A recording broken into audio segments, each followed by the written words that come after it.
Now we're going to look at setting up Caterpro the first time. So first we'll log in, and the initial login you use Ron as the user ID, Ron, R-O-N, and the password's 123. And it will optionally tell you if there are any events today if you select that facility on the preferences. On the initial login you'll get the events calendar. We're going to close that for now. And we're going to go to Preferences. So we click on File and then Preferences. And the Preferences is segmented into 4 different sections. The general section talks about your organization name, your address, your telephone numbers. And so you would put that information in each of these areas. And then I would advise you to look at the financial information. And here's where you will put your sales tax, your service charge tax if you have one, and other tax if you have another tax, for example a room tax. Specify in this area here. If you have another tax, you can specify a print label here. So that's the information that would show up then on your invoices and your event orders to note that other tax field. The reason there's 2 service charge rates here is some country clubs charge a different service charge for their members. And I would just leave the rest of these things alone for now. So we're going to save what you just changed now.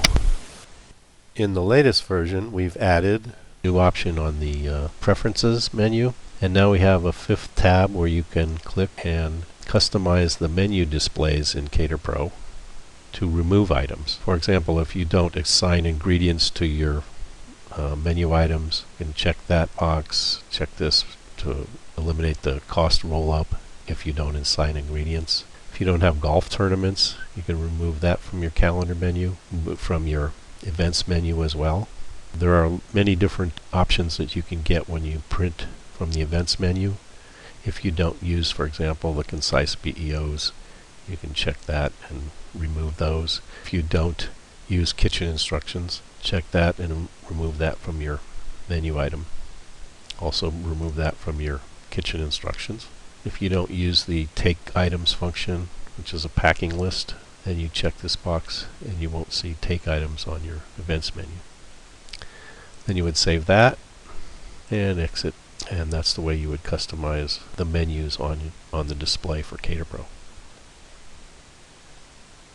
And exit, and that's how you set up the preferences. And now we'll look at adding a user to the system. Click on File, Database Maintenance, User Management, and now we come to the User Management screen. We're going to add John Jones, and we'll give him a user ID as John and a password 123, and we'll enter the password twice. We'll give him a user type of all, and that means that John can do anything in the system. As you go down the list of user types from all to general, the authorities will get less and less. In general, for example, you can only look at things. So John is an events coordinator, so we'll add that here and we'll save it. And that's how you add a user to Caterpro. And now we're going to look at adding locations to the database. So we'll go to File, Database Maintenance, Locations. And the locations are the venues that you use for events, and they might be, if you are a banquet facility, for example, they might be the banquet rooms that you have. If you're a restaurant, they might be the banquet rooms you have. And one of the things you could also do is have a facility that you rent in its entirety, and we're going to do that in this example. So we have the party place here, and we want to do conflict checking whenever we book the party place. And it has a max occupancy of 200, so we'll save that. And then in the party place we have a ballroom which has 150 occupancy. We'll save that. And we also have what we call gold room, and that's 100. We'll save that. And we have a silver room, and that's 50, and we'll save that. And then we also have a foyer, and we'll save that. So we've entered a ballroom, a foyer, a gold room, a silver room, and the party place itself. Now the party place is made up of different entities, and for example, it's going to consist of the ballroom, and the foyer, and the gold room, and the silver room.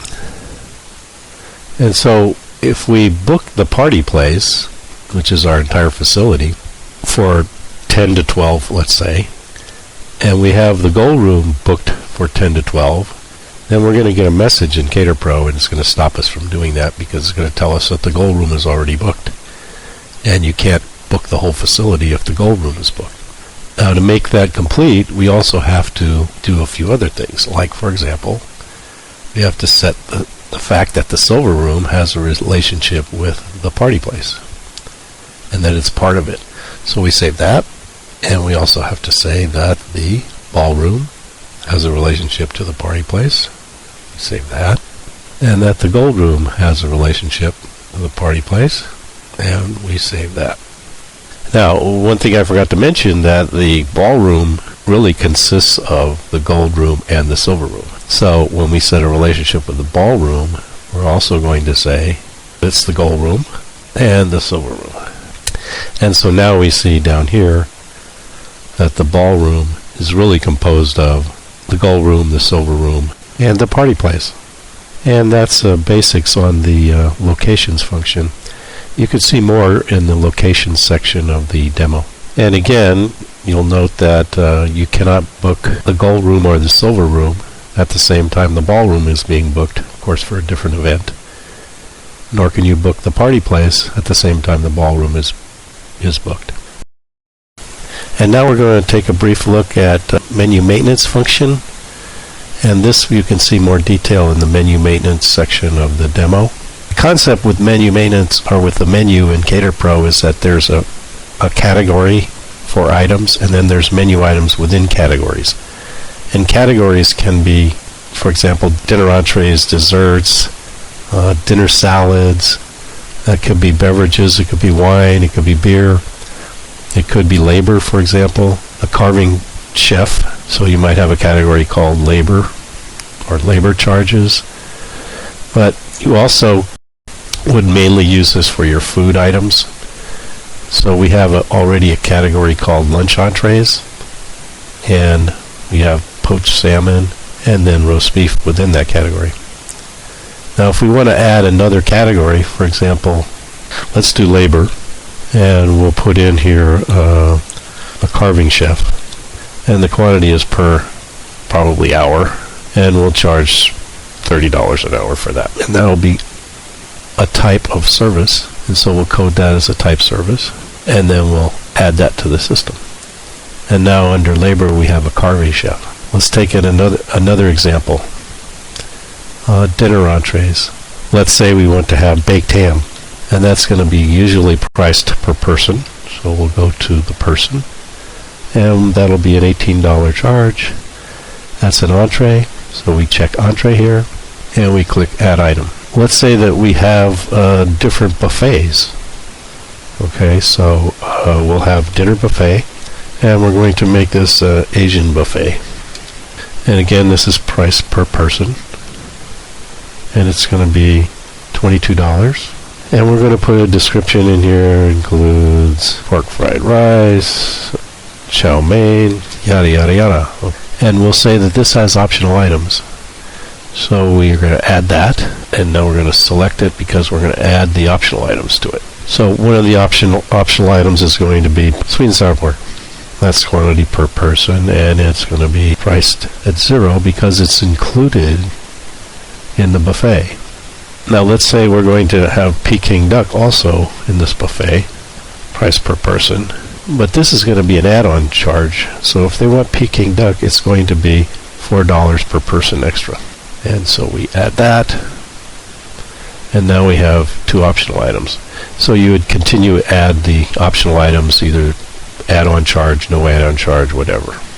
And that's how you would do, for example, a buffet where you select Asian buffet in your order, and then you select the optional items that go into that Asian buffet. And there are other things here. For example, down at the bottom you'll see rental information. We'll deal with that later on when we talk about rentals. And that's a real fundamental look at the menu maintenance function. And now we'll look at the take items update, and you may bypass some of these next items in your setup and do them later or not do them at all. So the take items are items that you might take with you to your offsite events, and there are 8 categories of take items that come with the system.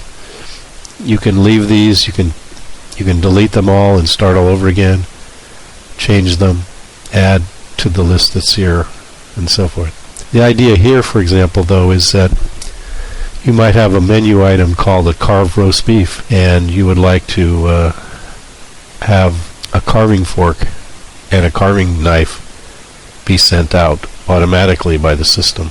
So you can associate the carved roast beef menu item with these take items, and you'll see later where you put a count in, and then that count will show up on your event order as an item that you should take with you to the. So there are 8 categories of take items, and there are 25 items within each category. So you can add to these lists, you can add new categories, you can delete categories that are here and create new ones. And so that's what the take items is all about. So the other thing you might look at in setting up your database, and you could do this now or you might do it later, is the modify letters function. And I'm just going to give you a quick intro to this, but there are different letter templates in Caterpro, and you can modify these templates to your liking. And if you're familiar with Microsoft Mail Merge, you can merge items from inside the Caterpro database into your letters. So for example, you type whatever text you want here, and the items with brackets around them, for example the address here, are fields that get filled in from the database when you are working on the event screen in Caterpro. So if you wanted a letter to this person and you're on the event that person is hosting, you would click on letters and then confirmation letter, and this template would come up, and then you would click on mailings tab. This is a mail merge tab. Then preview results, and you can see that those fields get changed. And that's what the modify letters function will do for you. So it's used to modify those templates one time only, and then from then on those letters will get filled in with the information that you selected or that came as a default from Caterpro. The next optional area we'll look at is under File Database Maintenance again, and it's Maintain Event Sheet Text, and the next one down is Maintain Invoice Text. And this is perhaps you want to put some contractual information on your banquet event orders or on your invoices. So this is where you would just type, for example, deposits are due or 60 days prior to the event, and so on and so forth. So you would just type in the contractual information that you wanted here on the screen, and then it would appear at the bottom of the banquet event order on this function, or in the invoice sheet text function at the bottom of the invoice. The next optional area we'll look at, and again you can do this later or not do it at all, is in staff update. It's in the task and staff scheduling, and here's where you'd put your staff members' information, and you would use this, for example, if you wanted to schedule staff members for events. And prior to doing that, you would have to create the tasks that they perform. For example, wait staff might be a task, or server might be a task. So you would add all of the tasks in here, and then you would put your staff members in here, note the shifts they work, note the work days that they work, and then select the tasks that they do. And once that's done, then you could go to the task scheduler, select an event, and then you could put in the information for scheduling your staff. And you can look at more details of that in looking at the task scheduling and also in staff update in the demo.